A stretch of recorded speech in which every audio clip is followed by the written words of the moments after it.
विश्व शिशु सुरक्षा दिवस पालित टाटा स्टील फाउंडेशन द्वारा पंजीकृत आस्पायर एनजीओ तरफ आदित्य पट्टनायक आवाहकत्व बंच पंचायत सिंगडोभ ठारे विश्व शिशु सुरक्षा दिवस उपलक्षे शिशु मानकर विकास निमंते एक सचेतनता शिविर अनुष्ठित हो जाइछि। एही अवसर रे बंच ग्राम पंचायत सरपंच अनुष्ठान सभापति संपादक एवं कर्मकर्ता माने जोग देई एक मशाल शोभायात्रा माध्यम रे ग्रामवासी माननको शिशुर अधिकार एवं शिशुर विकास निमंते सचेतन करिथिबा देखिबाकू मिलिथिला। आज विश्व शिशु सुरक्षा दिवस उपलक्षे बंच ग्राम पंचायतर आदिवासी बहुल ग्राम जोठिकी 100 रु 100 आदिवासी रुहंती समस्त आदिवासी परिवार से ग्राम रे शिशु मानकर सुरक्षा विषय एक सचेतनता शिविर करा जायतिला। एथिरे मुख्य अंश ग्रहण करथिले जो आम बंच ग्राम पंचायत पई टाटा आस्पायर तरफ जो मान नियुक्ति अच्छा से सहयोग आम आज शिशु मान सुरक्षा विषय रे से केमिति छुआ मानू बा पिला मानू जो शिशु मानू ठीक भाव गढ़ी पारे बापा माँ एवं से परामर्श देलु और शिशु मानकर अधिकार विषय साधारण लोक बुझेलु जेहेतु एठी आमर उच्च शिक्षित बहुत कम अच्छा तेणुक ये गाँ टी आम बाछिकी आदिवासी बहुल गाँ हो आदिवासी मानू सरकार प्रायोरिटी दौथबारु से केमिति जे समूह ए सामाजिक स्रोत सामिल हे पिला मानू अधिक रु अधिक सुरक्षा दे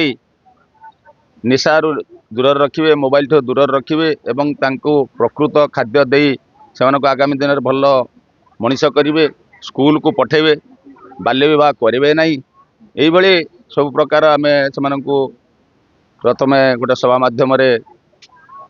आम बुझेलु एवं तापर एबे बाहरीचु प्रति घर घर का जे शिशु सुरक्षा विषय सचेतन करने एक रैली ग्राम मध्य कराउछि। ग्रामर समस्त परिवार लोक उपस्थित अच्छा मु खुशी एवं टाटा आस्पायर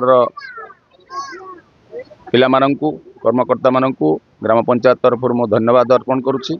सेमाने आम पंचायत पई बहुत भल कार्यक्रम हाथ को नौचंती एवं सेतिरे आमको शामिल करछंती। एथिरे मोर एसएचजी माँ माने समस्ते अच्छी मो पंचायत लेवल पंचायत स्तरीय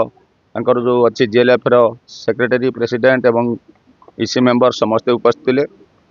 आम पंचायत किंबा गोटे सरस सुंदर पंचायत हम सर्वप्रथम आम तो शिशु श्रमिक नहांती आम पंचायत रे कि भिक्षाधारी किए नहांती कि कई पाठ न पढ़ी आम पंचायत ना जहाँ भी जो किसी 2 4 5 10 थे टाटा आस्पायर काम करने फल से नहीं आम एडमिशन कर देचु एवं सुनील से जो आम पंचायत ये हूँ एक पड़ा सिंगडोभ हूँ एक पड़ा ये पड़ार प्राय समस्ते ये आदिवासी अधिष्ठित लोक अंचल अवश्य टी आम मूल भूखंड ठार बंच पंचायत मूल भूखंड ठार टी विच्छिन्न अच्छी एठिकार शिक्षा व्यवस्था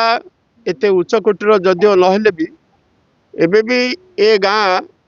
आम गाँ परी एबे बहुत आगे गला एतिकी दुख लगुच जेहेतु ये समस्त लोक माने गरीब श्रेणी अच्छा एमानकर आर्थिक अवस्था एत स्वच्छल नुहे तेणु गोटे शिशुर सामग्रिक विकास एमाने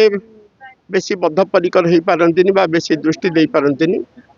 आज आम ए टाटा नुक्लियर आमर आस्पायर तरफ आमर बंच पंचायत सास कर्मकर्ता एवं बंच पंचायत सरपंच एवं आम ब्लॉक लेवल जो कमिटर जो कर्मकर्ता अच्छा समस्त को नहीं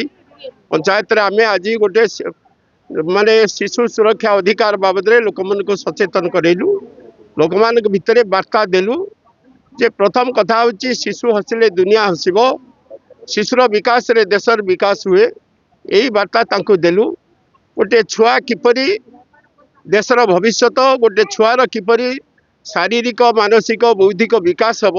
से केवल गोटे परिवार बा परिवार विशेषकर बापा माँ बेसी माने जत्न नवा उचित। प्रथम आस्पायर पिला मानक धन्यवाद देवी से आम बंच पंचायत रे शिशु सुरक्षा विषय एक तालीम गोटे सचेतनता शिविर करथिले। आम मानक भी जेटी सनातन सार को प्रेसिडेंट मु सेक्रेटरी अच्छी मोर एसएचजी मेंबर माँ मैंने भी आम सब से मेंबर अच्छू आम आगामी दिन में ଆସ୍ପାୟାର ପିଲାମାନଙ୍କୁ ନେଇ ପ୍ରତ୍ୟେକ ଘର ଘର ବୁଲି କେମିତି ଶିଶୁମାନେ ଜଣେ କେହି ନ ରହିବେ। ଆମ ପଞ୍ଚାୟତ ତ କେହି ନାହାନ୍ତି, ସବୁ ଶିକ୍ଷିତ ଅଛନ୍ତି, ତଥାପି ଆମେ ପ୍ରତ୍ୟେକ ଘର ଘର ବୁଲି ଲୋକମାନଙ୍କୁ ସଚେତନତା କରେଇବୁ ତାଙ୍କ ଛୁଆଙ୍କୁ। ମୋବାଇଲରୁ ଟିକେ ଦୂରରେ ରଖିବା ପାଇଁ ବି ମାଆ ମାନଙ୍କୁ ମୁଁ ଅନୁରୋଧ କରୁଛି। ଏ ସିଙ୍ଗଡବ ଆମର ଏକ ଆଦିବାସୀ ଗ୍ରାମ, ଆମ ବଞ୍ଚ ଗ୍ରାମ ଭଳି ଏତେ ଶିକ୍ଷିତ ନାହାନ୍ତି, ଏତେ ଅଭାବ ଶ୍ରେଣୀର ଅଛନ୍ତି, ତଥାପି ତାଙ୍କ ପିଲାମାନଙ୍କୁ ଆମର ମୋର ମାଆ ମାନେ ଏସଏଚଜି ମାଆ ମାନେ ବହୁତ ଆଗକୁ ନେଇ ନିଜ ସାଇକେଲରେ ନେଇ ଟିଉସନ ଛାଡୁଛନ୍ତି, ଆଗକୁ ବି ନେଉଛନ୍ତି। Bureau report, time TV.